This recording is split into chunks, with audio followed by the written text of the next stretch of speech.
Your disciplinary hearing may be over before you're even asked a question. Your opening statement may win or lose the case for you. Here's 7 tips on how to deliver a persuasive, effective, and case-winning opening statement. Number 1, start with a theme. Tell the panel in one sentence what this case is about. For example, this case is about a misunderstanding, not misconduct. Encapsulate your case in one sentence with a theme that resonates throughout your opening statement. Number 2, show respect for the process. Dress appropriately. Act seriously. Show respect for the panel. That gives you credibility, and it shows that you understand the stakes and are taking the process seriously and with the respect it deserves. Number 3, don't just recite the facts. Tell a story.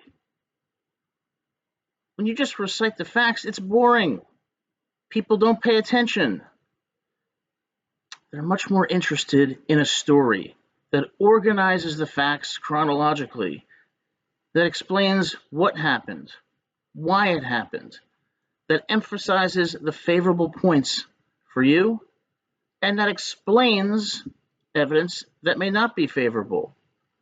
When you tell a story, you keep the attention of the panel and you keep them focused on the facts that support a decision in your favor.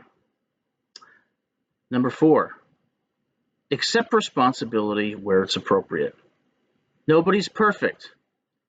If you try to show that you are 100% faultless, you've not done anything wrong, and you argue every little detail, you're not going to seem credible. You're going to seem rehearsed, and it's not only going to affect your credibility, but the panel is going to be more likely to disbelieve you.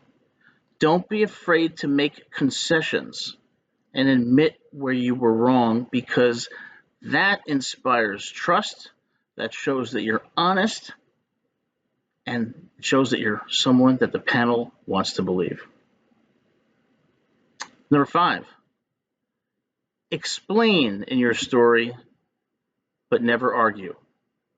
The opening statement is about you and the facts that show that you are not responsible. You never want to attack anyone else. Don't attack the process. Don't attack the complainant. Because if you do that, you're not focused on the evidence that supports a ruling in your favor. And it makes you also look petty, vindictive, and emotional. Remember, you're explaining, you're not arguing. Number 6, you've got to stay laser focused on the evidence, not on your emotions. If you become emotional, you're not going to persuade anybody. They all know this is a highly stressful situation that can have impacts on your career, on your reputation. But emotion doesn't tell anyone anything. Emotion doesn't tell the panel what the facts are. Emotion doesn't tell the panel why you're innocent. So if you start crying and you get angry, you're not going to inspire empathy. You're going to cause skepticism. Keep your emotions in check. That's the sign of a mature person who knows where the focus should be, and that's on the facts. Number 7, end your opening statement with the one thing that you want the panel to remember, because they're not going to remember every aspect of your opening statement. What is the one thing that you would tell them that's going to stick in their minds long after the hearing is over, and that's going to persuade them to find in your favor? For some people, it might be repeating the theme.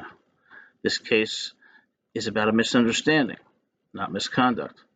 For others, it might be highlighting that critical piece of evidence that maybe it doesn't prove your case, but it casts sufficient doubt on the allegations such that a ruling in your favor is warranted. Start strong, end strong. Because what the panel will remember most likely is the first and the last thing that you say. I hope this was helpful. If you liked the video, please hit that like and subscribe button, and we'll see you next time.